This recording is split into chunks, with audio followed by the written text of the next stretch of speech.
เจ้าของนครหลวงจันทร์ได้ลงติดตามการเกี่ยมความพร้อมในการกัดเกี่ยมประกาศตาแสงสร้างมีไซเป็นตาแสงทำอิฐของประเทศและเป็นตาแสงทำอิฐของนครหลวงจันทร์วันที่28ตุลา2025ปริญญาเอกอาจสะพังทองศรีพันดรเจ้าของนครหลวงจันทร์ลงติดตามสุกยูการกัดเกี่ยมความพร้อมในการประกาศสั่งตั้งตาแสงสร้างมีไซอยู่เมืองไซธานี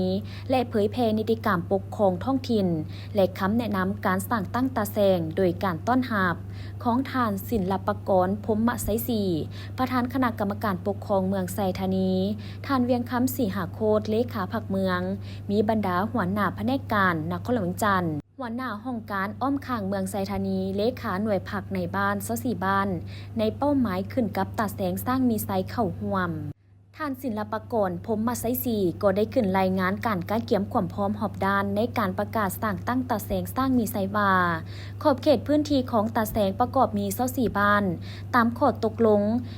1168/จนวลงวันที่17ตุลา2025ซึ่งมีชายแดนติดกับเมืองปากเงิมและเมืองทุรคมแขวงเวียงจันทน์มีเนื้อที่ทั้งหมด 360,055 กิโลตารางเมตรมี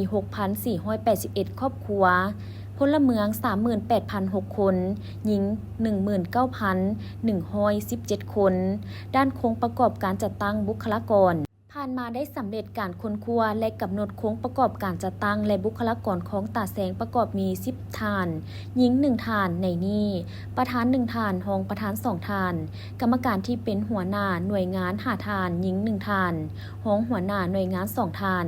ได้สมทบกับคณะค้นคว้าสร้างตั้งตาแสงขันนครหลวงจันทน์ค้นคว้าข้อตกลงสร้างตั้งตาแสงสร้างมีไซส์สำเร็จเวียกที่มอบให้ตาแสงเฮดแมนเอาเวียกของในบ้าน51รายการในนั้นคงเขตปกส17หน้าเวียกคงเขตเศรษฐกิจ21หน้าเวียกและคงเขตวัฒนธรรมสังคม3หน้าเวียกแต่ละหน้าเวียกแม่นได้มีเอกสารครบถ้วนห่างข้อตกลงว่าด้วยที่ตั้งพระบทบาทและการเคลื่อนไหวของตาแสงสร้างมีไซประกอบด้วยหน่วยงานสำเร็จการเขียนบทวิพากษ์ของตาแสงและสำเร็จเขียนแผนพัฒนาเศรษฐกิจสังคม5ปีครั้งที่1แต่ปี2025-2029 ของตาแสงการปรับปรุงทางด้านพื้นฐานโครงหลังสำเร็จการปฏิบัติโครงการสร้างทางปูยาง2สั้นขึ้นห้องการสำนักงานปกครองตาแสงปรับปรุงสถานที่ห้องหับบอนเฮ็ดเวียกสำเร็จ90ส่วนห้อยและกำหนดจัดพิธีประกาศสั่งตั้งตาแสงสร้างมีไซคาดว่าจะประกาศในต้นเดือนพฤศจิกายนนี้โอกาสนี้ทานเจ้าของนครหลวงจันทร์ก็ได้โอ้ล้มให้ทิซี่นำในการก้าวเกี่ยมความพร้อมในการประกาศตาแสงสร้างมีไซท่านได้เน้นหนักให้องค์การปกครองเมืองลงใกล้สิทธิเทศและสุขยูบรรดาองค์การปกครองบ้านมีความพร้อมหอบด้านในการโฮมเป็นตาแสงด้วยความเป็นระเบียบเรียบร้อยและสำเร็จไปด้วยดี